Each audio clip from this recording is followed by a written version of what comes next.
ಹುಡುಗಿಗೆ ಅಕ್ಕ ಆಗ್ಬೇಕು ಸರ್, ಚಿಕ್ಕಮ್ಮ ಮಗ ನಮ್ದು ಮೆಲೆಬೆನ್ನೂರು ಸರ್. ನಮ್ಮ ತಮ್ಮಂದು ಇದು ತಿಮ್ಮಿಕಟ್ಟೆ ಸರ್.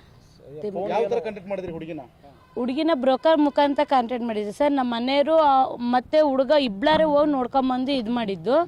ಅದಾಗಿ ಮೇಲೆ ಹಿಂಗೆ ಎಂಗೇಜ್ಮೆಂಟ್ ಐತಿ ಹೋಗೋಣ ಅಂತ ಅಂದರು. ಒಂದು 2 ವೇರ್ ಮಾಡ್ಕೊಂಡು ಎಂಗೇಜ್ಮೆಂಟಿಗೆ ಹೋದ್ವಿ ಸರ್.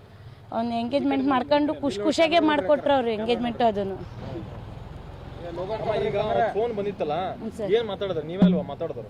ನಾವೇ ಫಸ್ಟ್ ಮಾತಾಡಿದ್ದು. ಆಕೆ ರಾತ್ರಿ 8:30 ಇಸ್ಕೊಂಡು ಫೋನ್ ಮಾತಾಡಿದ್ಲು ಸರ್. ಅದಾಗಿ ಮೇಲೆ ನಂಬರ್ ಡಿಲೀಟ್ ಮಾಡಿಕೊಡ್ತಿದ್ಲು. ಅವಳು ಮೊನ್ನೆ ದಿನ ಡಿಲೀಟ್ ಮಾಡಿಕೊಡ್ಲಿಲ್ಲ. ತಿರುಗಿ ಬೆಳಗ್ಗೆ 8:30ಗೆ ಫೋನ್ ಬಂತು ಸರ್ ಅವ ಪಾಪುಯಿಂದ. ಆಂಟಿ ನಮ್ಮ ಅಮ್ಮನ ಕೈ ಕೊಡ್ರಿ ಅಂತ ಅಂತು.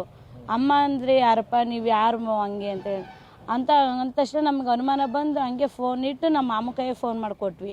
ಆ ಹುಡುಗಿಗೆ ಏನು ಲೇಡೀಸ್ ವಾಯ್ಸ್ ಕೇಳಿಸ್ಲಿಲ್ಲ, ಏನಿಲ್ಲ, ಸುಮ್ಮನಿರೋದು ನೋಡಿ ಮತ್ತೆ ಕಟ್ ಮಾಡ್ತು. ಆಮೇಲೆ ಮತ್ತೆ ನಾನೇ ಮಾಡಿದೆ. ಅಮ್ಮ ಸ್ನಾನಕ್ಕೆ ಹೋಗಿದ್ದಾರಮ್ಮ, ನಿಮ್ಮ ಅಮ್ಮನ ಹೆಸರು ಏನು ಅಂತ ಕೇಳಿದೆ. ನಮ್ಮ ಅಮ್ಮನ ಹೆಸರು ರೇಖಮ್ಮ ಅಂತ ಅಂತು. ಅದಕ್ಕೆ ಯಾರ್ಯಾರು ಇದ್ದೀರಿ ಮನೇಲಿ ಅಂದರೆ ನಾನು, ಅಮ್ಮ, ಅಕ್ಕ, ಅಜ್ಜಿ ಇದ್ದೀವಿ ಅಂತ ಹೇಳ್ತು ಸರ್ ಅವರು. ಓಕೆನಾ? ಈಗ ವರ್ತನೆ ಹೆಂಗಿತ್ತಮ್ಮ ಮದುವೆ ಹಾಕಿಂತ ಮುಂಚೆ ಅಥವಾ ಮದುವೆ ಆದ್ಮೇಲೆ ಹೆಂಗಿತ್ತಮ್ಮ ವರ್ತನೆ?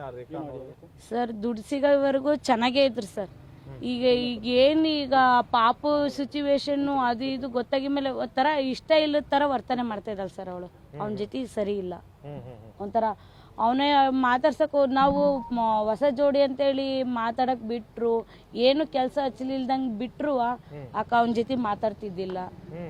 ಅವ್ನು ಮಾತಾಡಕ್ಕೆ ಹೋದ್ರೆ ಇದು ಮಾಡಕ್ಕೆ ಹೋಗಕ್ಕೆ ಕೇಳಿದ್ರೆ ನನಗೆ ಓಲೆ ಬೇಕು ಹಂಗೆ ಹಿಂಗೆ ನಾವು ಕೊಡಿಸ್ತಿದ್ವಿ ಸರ್. ಮುಂದೆ ನಮ್ಮ ಜೊತೆ ಚೆನ್ನಾಗಿದ್ದು ಸರ್. ನಮಗೆ ಏನು ನಮ್ಮ ತಮ್ಮ ಚೆನ್ನಾಗಿದ್ರೆ ಸಾಕು, ಅವನಿಗ ಬೇಡ ಅಂತ ಅವಳು ಬಿಟ್ಟಾಕ್ ಬಿಡ್ರಿ, ನಮ್ಗೇನು ಖರ್ಚಾಗೈತೆ ಅದನ್ನ ಕೊಡಿಸ್ರಿ ಸರ್. ಮಮತಾ ಸರ್.